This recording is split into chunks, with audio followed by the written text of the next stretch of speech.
A century ago, millions of people from across the globe lost their lives during the First World War. Today, we remember those who died with a 2-minute silence at the 11th hour of the 11th day of the 11th month. But do we really know why they died? Do we know what made this conflict so terrible that it has never been repeated? Well, we do. And today we're going to tell you all about it. Welcome to HistoroMystic. Today we'll be answering the extraordinary question, what's the difference between World War I and World War II? When we think of World War II, we think of iconic moments like D-Day or the dropping of the atomic bomb. It was obviously an awful time to be alive, but its legacy is one of bravery in the face of tyranny. By contrast, when we think of World War I, we don't think of much at all. There are no cinematic recreations of key moments, and few iconic images linger in the popular imagination. This lack of iconic moments and famous figures makes it difficult to explain why this war happened and why it was fought. So let's get into the first major difference between these two world wars, the causes.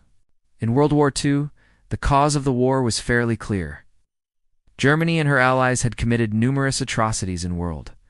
War I and the general feeling across Europe was that Germany should be punished for starting the war. As soon as Hitler came to power, he began making demands for more land and the right to expand German territory. He also wanted to reverse some of the restrictions placed upon Germany after World War I. These included the Treaty of Versailles, which stipulated that Germany could not have an air force or a navy and was restricted in the size of its army.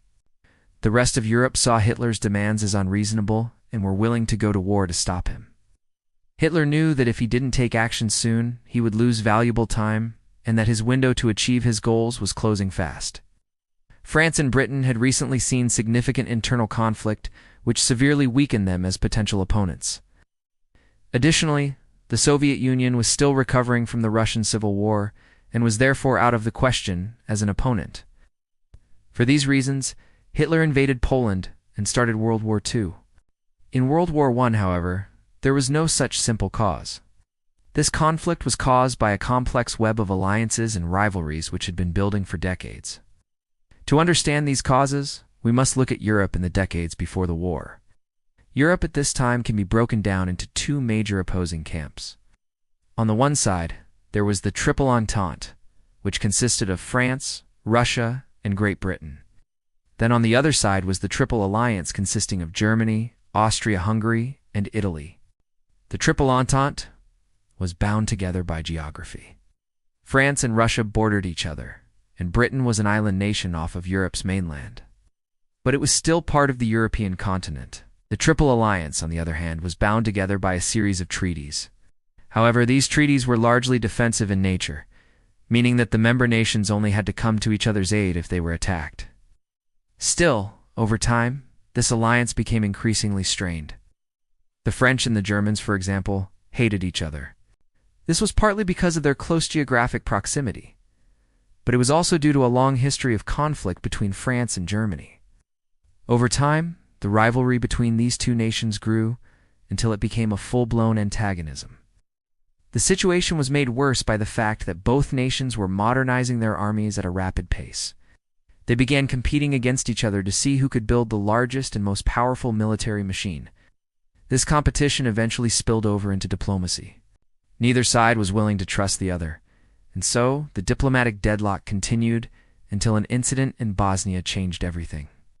On June 28, 1914, the Archduke Franz Ferdinand, heir to the Austro-Hungarian Empire, visited Sarajevo. While he was there, he was assassinated by a Serbian nationalist, although Franz Ferdinand was a member of the Austro-Hungarian Empire. Many in the Austrian government felt that the responsibility for finding the assassin lay with Serbia. You see, Serbia was a country made up of a variety of ethnicities, including a large number of Serbs.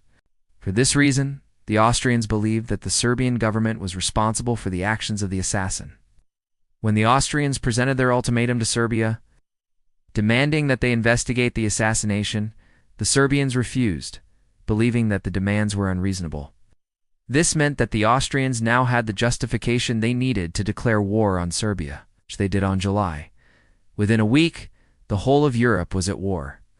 As you can see, the causes of World War II were much simpler than those of World War I. Germany wanted more land, and the rest of Europe didn't want to let that happen. The result was a straightforward territorial conflict. The causes of World War I, however, were much more complicated. A combination of factors, including nationalism, imperialism, and militarism, led to a situation where European powers were constantly vying for power and influence. This meant that when the Archduke was assassinated, there were a lot of different interests at play. The differences between the causes of these two world wars is also reflected in the way that they were fought. World War II was a much more ideological war than World War I. The conflict wasn't simply about gaining land or imposing an empire. It was about fighting against tyranny and oppression. In World War II, there was a clear distinction between good and evil. For this reason, people were much more willing to fight and die for their country. In World War I, however, things were much different. This was not a war about freedom or democracy. It was a war about complex political issues that most people didn't understand. This led to a situation where soldiers on both sides were reluctant to fight and die for their country. In fact, there was even a point during the war where the British and German soldiers began playing football together in no man's land. Of course, this didn't last for long, but it does show how confused and disillusioned the soldiers were about the war that they were fighting. Another major difference between these two world wars was the role that technology played in determining the outcome. In World War I, new technologies like tanks, poison, gas, and airplanes were used, but these innovations did not have a major impact on the outcome of the war. In World War II, however, technology played a much larger role. For example, radar was used extensively by the British to track the German bombers during the Battle of Britain. If the British hadn't developed this technology, it's likely that they would have lost the war. Similarly, the development of the atomic bomb ultimately led to the end of World War II. So as you can see, the role of technology in warfare changed significantly between World War I and World War II. We'd also like to discuss the attitude towards warfare itself. For World War I, most people viewed war as an exciting adventure. This was especially true in Britain, where the war was initially marketed as a glorious opportunity to travel to exotic locations and fight for king and country. By World War II, however, the public had become much more disillusioned with war. This was partly due to the horrors of World War I, but it was also due to the rise of totalitarianism in Europe. The Spanish Civil War in particular had shown the world what could happen if war was taken to its extreme. For this reason, people in World War II were much less enthusiastic about participating in the conflict. Finally, we'd like to talk about the legacy of these two world wars. World War II is remembered as a conflict between good and evil, a war about freedom and democracy. World War I, on the other hand, is remembered as a pointless and bloody conflict, a war about nothing. There are several reasons for this. One is that World War II was a much more ideological war than World War I. The conflict between the Axis and the Allies was a war about freedom and democracy versus tyranny and oppression. This made it much easier to portray the war in black and white terms. World War I, on the other hand, was a much more complicated conflict. There was no clear distinction between good and evil. This made it much more difficult to portray the war in simple terms. Another reason why World War II is remembered so much better than World War I is because there were much more iconic moments in World War II. D-Day, for example, is one of the most well-known events in human history. There are very few iconic moments from World War I that stand out in the popular imagination. Finally, World War II was a much more decisive war than World War I. The outcome of the war was much more clear-cut. The Allied victory over the Axis powers was a victory for democracy over tyranny. The outcome of World War I was much less clear-cut. The war had ended in stalemate, and the peace treaties that followed the war were much more lenient on Germany than many people expected. This led to a situation where it was much more difficult to say that one side had won the war. So as you can see, there are many ways in which World War I and World War II are similar. But there are also many ways in which they are different.